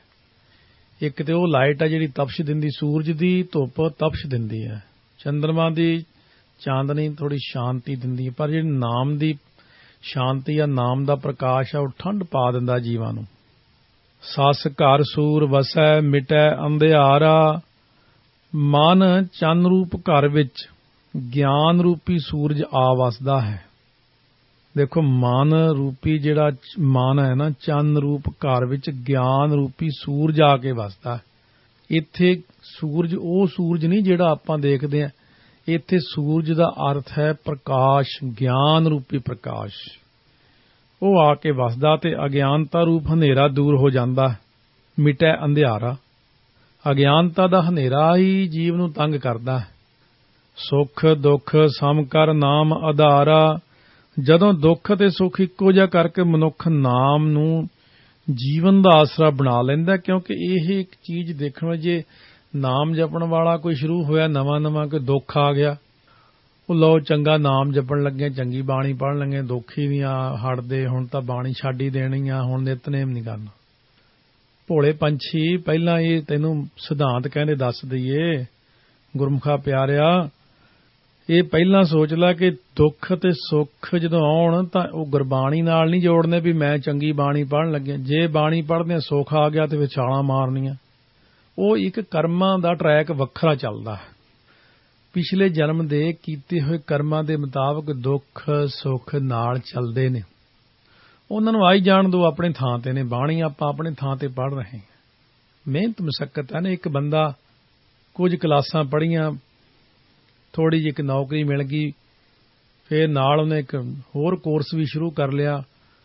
ਹੁਣ ਜਦੋਂ ਉਹਨੇ ਛੋਟੀ ਜਿਹੀ ਇੱਕ ਨੌਕਰੀ ਕੀਤੀ, ਥੋੜ੍ਹੇ ਜਿਹੇ ਪੈਸੇ ਮਿਲਦੇ ਰਹੇ, ਹੁਣ ਉਹ ਕਰੇ ਮੈਂ ਤਾਂ ਵੱਡੀ ਪੜ੍ਹਾਈ ਕਰ ਰਿਹਾ। ਵੱਡੀ ਪੜ੍ਹਾਈ ਕਰਕੇ ਜਦੋਂ ਡਿਪਲੋਮਾ ਕਰਕੇ ਸਰਟੀਫਿਕੇਟ ਲੈ ਕੇ ਅਗਲੀ ਨੌਕਰੀ ਤੇ ਲੱਗੇਗਾ ਤਾਂ ਤਨਖਾਹ ਵਧਣੀ ਹੈ। ਹੁਣ ਇਹ ਤੈਨੂੰ ਕਿੱਥੋਂ ਤੇਰੀ ਡਿਪਲੋਮੇ ਦੀ ਤਨਖਾਹ ਦੇ ਦੇਣ। ਮਹਾਰਾਜ ਕਹਿੰਦੇ ਨੇ ਹੁਣ ਜਦੋਂ ਇਹ ਸ਼ੁਰੂ ਕੀਤੀ ਨਾ ਗੁਰਬਾਣੀ ਪੜ੍ਹਨੀ, ਸੰਗਤ ਕਰਨੀ, ਇਹਦਾ ਫਲ ਵੀ ਮਿਲੂਗਾ। ਥੋੜਾ ਸਮਾਂ ਲੱਗੂਗਾ। ਪਹਿਲਾਂ ਪਿਛਲਾ ਨਾਲ ਭੁਗਤਾਨ ਹੋ ਰਿਹਾ, ਉਹਨੂੰ ਭਾਣੇ ਵਿੱਚ ਲਿਆਉਣਾ। ਕਹਿੰਦੇ ਜਦੋਂ ਦੁੱਖ ਸੁੱਖ ਇੱਕੋ ਜਿਹਾ ਕਰਕੇ ਮਨੁੱਖ ਨਾਮ ਨੂੰ ਜੀਵਨ ਦਾ ਆਧਾਰ ਬਣਾ ਲੈਂਦਾ, ਫੇਰ ਕੀ ਹੁੰਦਾ? ਆਪੇ ਪਾਰ ਉਤਾਰਨਹਾਰਾ। ਤਦੋਂ ਕਹਿੰਦੇ ਸੰਸਾਰ ਸਾਗਰ ਤੋਂ ਪਾਰ ਉਤਾਰਨ ਵਾਲਾ ਵਾਹਿਗੁਰੂ ਆਪ ਹੀ ਇਹਨੂੰ ਪਾਰ ਕਰਦਾ। ਗੁਰ ਪਰਚੈ ਮਨ ਸਾਚ ਸਮਾਏ। ਜਦੋਂ ਗੁਰੂ ਪਰਚ ਜਾਂਦਾ, ਮਨ ਸੱਚੇ ਪ੍ਰਭੂ ਵਿੱਚ ਲੀਨ ਹੋ ਜਾਂਦਾ। ਜਦੋਂ ਸਤਿਗੁਰੂ ਜੀ ਦੇਖ ਲੈਣ ਕਿ ਹੁਣ ਇਹ ਮੇਰਾ ਸਿੱਖ ਪੂਰਾ ਉਤਰਿਆ ਹੈ, ਉਦੋਂ ਕਿਰਪਾ ਵੀ ਕਰਦੇ ਨੇ, ਪਤੀਤ ਜਾਂਦੇ ਨੇ, ਪਰਖਾਂ ਵੀ ਲੈਂਦੇ ਨੇ। ਕਿਉਂਕਿ ਦੁੱਖ ਅਤੇ ਸੁੱਖ ਪਰਖਾਂ ਨੂੰ, ਕਿਸੇ ਨੂੰ ਤੇ ਬਹੁਤ ਦੁੱਖ ਦੇ ਕੇ ਪਰਖਦੇ ਨੇ, ਕਿਸੇ ਨੂੰ ਬਹੁਤ ਸੁੱਖ ਦੇ ਕੇ ਪਰਖਦੇ ਨੇ। ਕਈ ਤਾਂ ਦੁੱਖ ਫਿਰ ਦੌੜ ਜਾਂਦੇ, ਦੁੱਖ ਨੂੰ ਦੇਖ ਕੇ ਫੇਲ ਹੋ ਗਿਆ। ਕਈ ਸੁੱਖ ਦੇਖ ਕੇ ਰਹਿਤ ਬਹਿਤ ਸਭ ਛੱਡੀ ਤੇ ਮੌਜਾਂ ਮਾਣਨ ਲੱਗ ਜਾਂਦੇ, ਉਹ ਵੀ ਫੇਲ ਹੋ ਗਿਆ। ਨਹੀਂ, ਦੁੱਖ ਅਤੇ ਸੁੱਖ ਤਾਂ ਸਾਡਾ ਇੱਕ ਇਮਤਿਹਾਨ ਹੈ, ਪਰਖ ਦੀ ਘੜੀ ਹੈ। ਬਹੁਤ ਸੁੱਖ ਆ ਜੇ, ਬਹੁਤ ਦੁੱਖ ਆ ਜੇ, ਇਹ ਮਾਇਆ ਦੀਆਂ ਉਪਾਧੀਆਂ ਹੀ ਨੇ ਸਾਰੀਆਂ। ਆਤਮਕ ਆਨੰਦ ਤਾਂ ਨਹੀਂ ਆਇਆ। ਪ੍ਰਣਵਤ ਨਾਨਕ ਕਾਲ ਨਾ ਖਾਏ। ਸਤਿਗੁਰੂ ਜੀ ਕਹਿੰਦੇ ਮੈਂ ਬੇਨਤੀ ਕਰਦਾ ਭਾਈ ਸਾਰਿਆਂ ਨੂੰ ਕਿ ਅਜਿਹੇ ਜੀਵ ਨੂੰ ਮੌਤ ਨਹੀਂ ਖਾਂਦੀ, ਉਹਦੇ ਨੇੜੇ ਨਹੀਂ ਢੁਕਦੀ। ਕਿਉਂ? ਕਿਉਂਕਿ ਉਹਨੇ ਸਤਿਗੁਰੂ ਮਹਾਰਾਜ ਸੱਚੇ ਪਾਤਸ਼ਾਹ ਦੇ ਬਚਨ ਨੂੰ ਕਮਾਇਆ।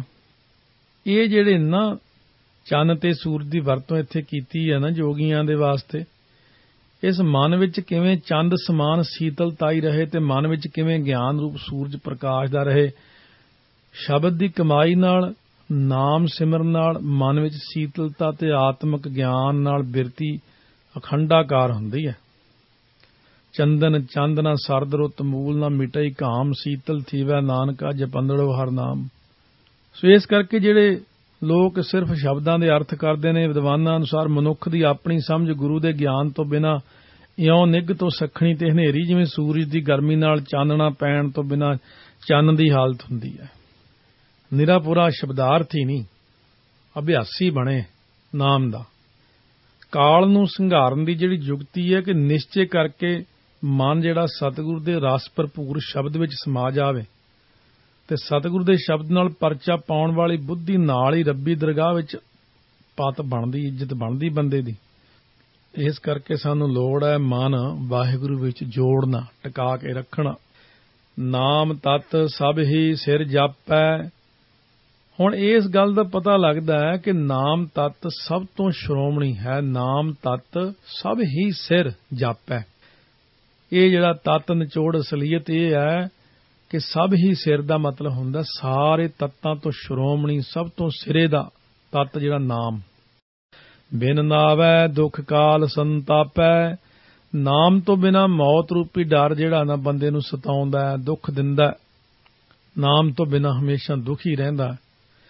ਤਤੋ ਤਤ ਮਿਲੈ ਮਨ ਮਾਨੈ। ਪਰਮਾਤਮਾ ਤਤ ਨਾਲ ਜਦੋਂ ਜੀਵ ਆਤਮਾ ਦਾ ਤਤ ਮਿਲਦਾ ਹੈ ਨਾ, ਪਰਮਾਤਮਾ ਜੀਵ ਆਤਮਾ, ਪਰਮਾਤਮਾ ਰੂਪੀ ਤਤ ਨਾਲ ਜਦੋਂ ਜੀਵ ਆਤਮਾ ਰੂਪੀ ਤਤ ਮਿਲਦਾ ਤਾਂ ਮਨ ਪਤੀਜ ਜਾਂਦਾ ਹੈ। ਪਹਿਲਾਂ ਨਹੀਂ ਪਤੀਜਦਾ, ਕਿਉਂਕਿ ਇੱਕ ਨਿੱਕੀ ਜਿਹੀ ਬੂੰਦ ਨੂੰ ਤਾਂ ਡਰ ਹੀ ਰਹਿੰਦਾ, ਉੱਡ ਨਾ ਜਾਵਾਂ, ਸੁੱਕ ਨਾ ਜਾਵਾਂ, ਆਹ ਨਾ ਹੋ ਜੇ, ਐ ਨਾ ਹੋ ਜੇ। ਛੋਟੇ ਭਾਂਡੇ 'ਚ ਪਾਣੀ ਪਿਆ, ਉਹਨੂੰ ਡਰ ਹੀ ਰਹਿੰਦਾ ਨਾ, ਡੁੱਲਣ ਦਾ, ਮੁੱਕਣ ਦਾ, ਸੁੱਕਣ ਦਾ, ਗੰਦੇ ਹੋਣ ਦਾ। ਪਰ ਜਦੋਂ ਉਹ ਸਮੁੰਦਰ ਵਿੱਚ ਪਾ ਦਈਏ ਛੋਟੇ ਭਾਂਡੇ ਦਾ ਪਾਣੀ, ਤਾਂ ਉਹ ਉਸੇ ਵਕਤ ਤਾਕਤਵਰ ਹੋ ਜਾਂਦਾ, ਕਿਉਂਕਿ ਉਹ ਸਮੁੰਦਰ 'ਚ ਲੀਨ ਹੋ ਗਿਆ। ਜੀਵ ਆਤਮਾ ਜਦੋਂ ਪਰਮਾਤਮਾ 'ਚ ਲੀਨ ਹੁੰਦੀ ਹੈ ਨਾ, ਆਤਮਾ ਪ੍ਰਾਤਮਾ ਏਕੋ ਕਰੈ ਅੰਤਰ ਕੀ ਦੁਬਿਧਾ ਅੰਤਰ ਮਰੈ। ਮਿਹਨਤ ਹੈ, ਅਭਿਆਸ। ਸਾਡੀ ਮਿਹਨਤ ਹੋਰ ਪਾਸੇ ਚੱਲ ਰਹੀ ਹੈ। ਮਿਹਨਤ ਕਰਨੀ ਚਾਹੀਦੀ ਸੀ ਨਾਮ ਤੇ, ਮਿਹਨਤ ਹੋਰ ਪਾਸੇ ਜਾ ਰਹੀ ਹੈ ਔਰ ਬੇਕਾਰ ਹੋ ਜਾਣੀ ਹੈ ਇੱਕ ਦਿਨ। ਤੱਤੋ ਤੱਤ ਮਿਲੇ ਮਨ ਮਾਨੈ। ਫਿਰ ਹੁਣ ਮਨ ਮੰਨ ਗਿਆ, ਫਿਰ ਕੀ ਹੁੰਦਾ? ਦੂਜਾ ਜਾਏ ਇੱਕ ਘਰ ਆਨੈ। ਉਹ ਦੂਜਾ ਭਾਵ ਮਨ ਚੋਂ ਮਿਟ ਜਾਂਦਾ ਜਿਹੜਾ ਪਹਿਲਾਂ ਸੀ ਕਿ ਮੈਂ ਛੋਟਾ ਭਾਂਡਾ, ਉਹ ਸਮੁੰਦਰ ਵੱਡਾ ਹੈ। ਜਦੋਂ ਸਮੁੰਦਰ ਰੂਪੀ ਪ੍ਰਮਾਤਮਾ ਵਿੱਚ ਜੀਵ ਆਤਮਾ ਮਿਲਿਆ ਤਾਂ ਉਹ ਮਨ ਦੇ ਅੰਦਰੋਂ ਛੋਟਾਪੁਣਾ ਮੁੱਕ ਗਿਆ, ਨਾਨਾਪੁਣਾ ਮੁੱਕ ਗਿਆ ਤੇ ਜੀਵ ਇੱਕ ਘਰ ਵਿੱਚ ਆ ਕੇ ਟਿਕ ਜਾਂਦਾ ਹੈ, ਆਨੰਦਮਈ ਅਵਸਥਾ 'ਚ ਟਿਕ ਜਾਂਦਾ ਹੈ, ਉਹਦਾ ਹੀ ਰੂਪ ਹੋ ਜਾਂਦਾ ਹੈ। ਬੋਲੇ ਪਵਨਾ ਗਗਨ ਗਰਜੈ। ਸ਼ਬਦ ਬੋਲਦਾ ਤੇ ਦਸਮ ਦੁਆਰ ਉਸ ਸ਼ਬਦ ਦੀ ਗੂੰਜ ਨਾਲ ਗੱਜਦਾ ਹੈ। ਮਹਾਰਾਜ ਕਹਿੰਦੇ ਤੁਸੀਂ ਲੋਕ ਜਿਉਂ ਸਵਾਸਾਂ ਨੂੰ ਝੁਰਾਉਣ ਲੱਗਦੇ ਹੋ, ਪਤਾ ਨਹੀਂ ਕਿੰਨੇ ਸਾਲ ਲੰਘ ਜਾਂਦੇ ਨੇ, ਗੜ-ਗੜ ਦੀ ਆਵਾਜ਼ ਆਉਂਦੀ ਹੈ। ਕਿਉਂਕਿ ਰੂਹਾਨੀ ਲਾਈਨ ਦੇ ਉੱਤੇ ਬਹੁਤ ਸਾਡੀ ਕੌਮ ਜਿਹੜੀ ਆ ਉਹ ਬਹੁਤ ਲੋਕ ਨਹੀਂ ਚੱਲਦੇ। ਉਹ ਸਿਰਫ ਇੰਨੇ ਨੂੰ ਵੱਡਾ ਮੰਨਦੇ ਨੇ ਕਿ ਚਲੋ ਹੁਣ ਮੈਂ ਗੁਰਦੁਆਰੇ ਜਾ ਆਇਆ, ਮੱਥਾ ਟੇਕ ਲਿਆ, ਭੱਜਿਆ ਗਿਆ, ਭੱਜਿਆ ਆਇਆ, ਚਲੋ ਕਿਸੇ ਨੇ ਅੰਮ੍ਰਿਤ ਵੀ ਛਕ ਲਿਆ, 5 ਕਕਾਰ ਪਾਏ ਤੇ 5 ਬਾਣੀਆਂ ਪੜ੍ਹੀਆਂ, ਰਹਿ ਰਾਸ ਕੀਰਤਨ ਸੋਲਾ, ਚਲੋ ਮੰਨ ਲਓ ਕਹੇ ਤਾਂ ਹੀ ਬਚਿਆ, ਉਹੀ ਆਪਣੇ ਆਪ ਨੂੰ ਬ੍ਰਹਮ ਗਿਆਨੀ ਸਮਝਦਾ। ਇੱਥੇ ਗੱਲ ਮੁੱਕ ਨਹੀਂ ਜਾਂਦੀ, ਬਹੁਤ ਅੱਗੇ ਜਾਣ ਦੀ ਲੋੜ ਹੈ ਹਲੇ। ਸੋ ਜਿਵੇਂ ਅਭਿਆਸ ਕਰਦਿਆਂ ਅਭਿਆਸ ਦੇ ਵਿੱਚ ਸੰਤ ਬਾਬਾ ਗੁਰਬਚਨ ਸਿੰਘ ਜੀ ਖਾਲਸਾ ਨੇ ਆ ਕੇ ਸ੍ਰੀ ਅੰਮ੍ਰਿਤਸਰ ਸਾਹਿਬ ਹਰਿਮੰਦਰ ਸਾਹਿਬ ਦੀ ਉੱਪਰਲੀ ਛੱਤ ਤੇ ਬੈਠੇ ਅਭਿਆਸ ਕਰ ਰਹੇ ਸੀ। ਤੋ ਸਰਾਂ ਦੇ ਵਿੱਚ ਆ ਕੇ ਸੰਤ ਬਾਬਾ ਸੁੰਦਰ ਸਿੰਘ ਜੀ ਖਾਲਸਾ ਨੂੰ ਦੱਸਿਆ, ਕਹਿੰਦੇ ਜੀ ਅੱਜ ਬਹੁਤ ਵੱਡੇ ਧਮਾਕੇ ਹੋਏ ਨੇ, ਪਤਾ ਨਹੀਂ ਮੈਂ ਤੇ ਅਸਮਾਨ 'ਚ ਕੋਈ ਬੱਦਲ ਨਹੀਂ ਦੇਖਿਆ, ਕੋਈ ਜਹਾਜ਼ ਨਹੀਂ ਦੇਖਿਆ, ਉਹ ਧਮਾਕੇ ਬੜੇ ਜ਼ਬਰਦਸਤ ਸੀ। ਕਹਿੰਦੇ ਮਹਾਂਪੁਰਸ਼ ਹੱਸ ਕੇ ਕਹਿੰਦੇ ਕੁਛ ਨਹੀਂ ਹੋਇਆ, 10ਵੇਂ ਦੁਆਰ ਖੁੱਲਿਆ। ਕਹਿੰਦੇ ਇੰਨੇ ਵੱਡੇ ਧਮਾਕੇ ਉਹ ਇਸ ਤਰ੍ਹਾਂ ਹੀ ਹੁੰਦੇ ਨੇ। ਭਾਈ ਰਘਬੀਰ ਸਿੰਘ ਜੀ ਵੀਰ ਨੇ ਬੰਦਗੀਨਾਮਾ ਪੁਸਤਕ ਵਿੱਚ ਲਿਖਿਆ ਹੋਇਆ ਸਾਰਾ ਕੁਝ। ਤਾਂ ਇਸ ਕਰਕੇ ਇਹ ਜਦੋਂ ਇਸ ਲਾਈਨ ਤੇ ਚੱਲਦੇ ਆ, ਉਹ ਲਾਈਨ ਦੇ ਬੰਦੇ ਤਾਂ ਕੋਈ ਜ਼ਿੰਦਗੀ 'ਚ ਲੱਖਾਂ 'ਚੋਂ ਇੱਕ ਬੰਦਾ ਮਿਲਦਾ ਕਦੇ-ਕਦੇ, ਜਿਹੜਾ ਇਸ ਗੱਲ ਨਾਲ ਸਹਿਮਤ ਹੋ ਜਾਂਦਾ। ਸਧਾਰਨ ਵਿਅਕਤੀ ਤੇ ਇਹਨਾਂ ਗੱਲਾਂ ਨੂੰ ਮਖੌਲ 'ਚ ਲੈ ਜਾਂਦੇ ਨੇ। ਉਹ ਕਹਿੰਦੇ ਇਹ ਸਾਰੀਆਂ ਗੱਲਾਂ ਐਵੇਂ ਹੀ ਨੇ। ਬੋਲੇ ਪਵਨਾ ਗਗਨ ਗਰਜੈ, ਹਰ ਜੀਵ ਗੁਫਾ ਅੰਦਰ ਰੱਖੈ, ਵਾਜਾ ਪਵਨ ਵਜਾਇਆ ਵਾਜਾ ਪਾਉਣ, 9 ਦੁਆਰੇ ਪ੍ਰਗਟ ਕੀਏ, 10ਵਾਂ ਗੁਪਤ ਰਖਾਇਆ, ਗੁਰਦੁਆਰਾ ਲਾਏ ਭਾਵਨੀ, ਇੱਕ ਨਾ 10ਵਾਂ ਦੁਆਰ ਦਿਖਾਇਆ, ਤਹ ਅਨੇਕ ਰੂਪ ਨਾਉ ਨਵਨੇ, ਤਿਸ ਦਾ ਅੰਤ ਨ ਜਾਈ ਪਾਇਆ, ਕਹਿ ਨਾਨਕ ਹਰ ਪਿਆਰਾ ਜੀਓ, ਗੁਫਾ ਅੰਦਰ ਰੱਖ ਕੇ ਵਾਜਾ ਪਵਨ ਵਜਾਇਆ। ਤਾਂ ਮਹਾਰਾਜ ਸੱਚੇ ਪਾਤਸ਼ਾਹ ਫਰਮਾਉਂਦੇ ਨੇ ਜਦੋਂ ਗਗਨ ਗਰਜਦਾ ਹੈ, 10ਵਾਂ ਦੁਆਰ ਖੁੱਲਦਾ ਤਾਂ ਪ੍ਰਕਾਸ਼ ਹੀ ਪ੍ਰਕਾਸ਼, ਨਾਨਕ ਨਿਹਚਲ ਮਿਲਣ ਸਹਿਜੈ। ਧੰਨ ਗੁਰੂ ਨਾਨਕ ਜੀ ਫਰਮਾਉਂਦੇ ਕਿ ਜਦੋਂ ਮਨ ਨਿਹਚਲ ਹੋ ਜਾਂਦਾ ਨਾ, ਟਿਕ ਜਾਂਦਾ, ਬਿਲਕੁਲ ਕਿਸੇ ਚੀਜ਼ ਦੀ ਤਮੰਨਾ ਨਹੀਂ, ਇੱਛਾ ਨਹੀਂ, ਉਦੋਂ ਨਾਮ ਦੁਆਰਾ ਵਾਹਿਗੁਰੂ ਨਾਲ ਸਹਿਜੇ ਹੀ ਮੇਲ ਹੋ ਜਾਂਦਾ ਹੈ।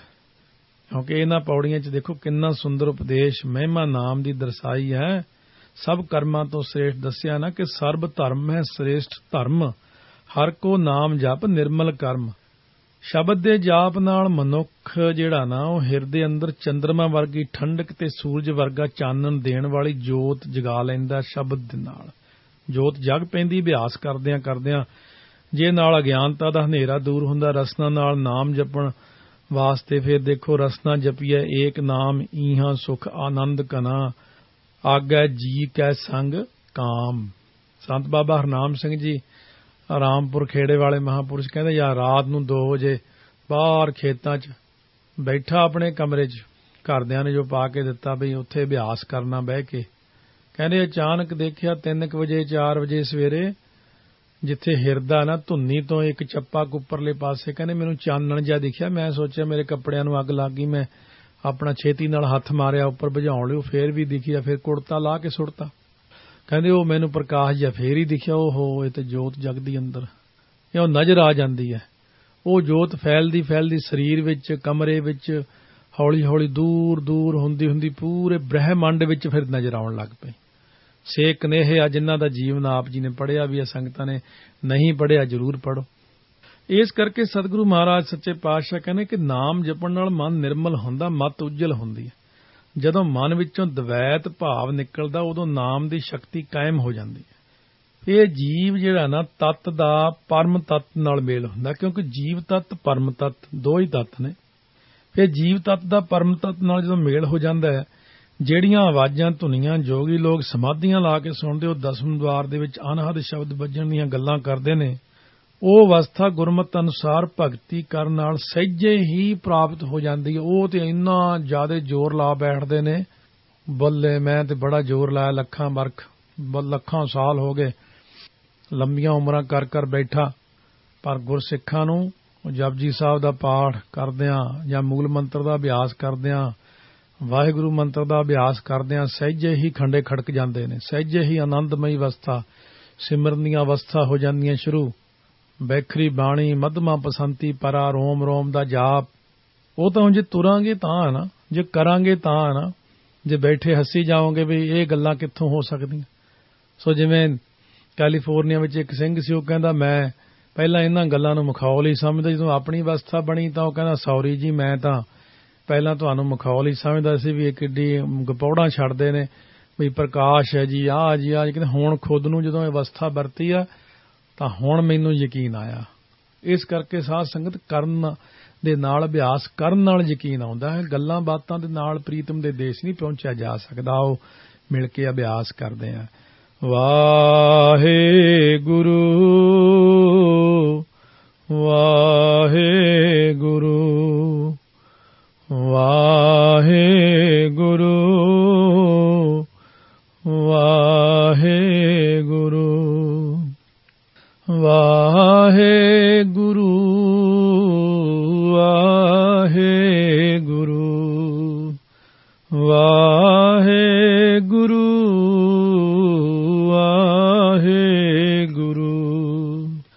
ਵਾਹਿਗੁਰੂ ਵਾਹਿਗੁਰੂ ਵਾਹਿਗੁਰੂ ਵਾਹਿਗੁਰੂ ਵਾਹਿਗੁਰੂ ਵਾਹਿਗੁਰੂ ਵਾਹਿਗੁਰੂ ਵਾਹਿਗੁਰੂ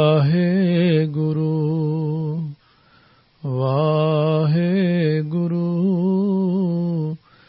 ਵਾਹਿਗੁਰੂ। ਵਾਹਿਗੁਰੂ ਜੀ ਕਾ ਖਾਲਸਾ, ਵਾਹਿਗੁਰੂ ਜੀ ਕੀ ਫਤਿਹ।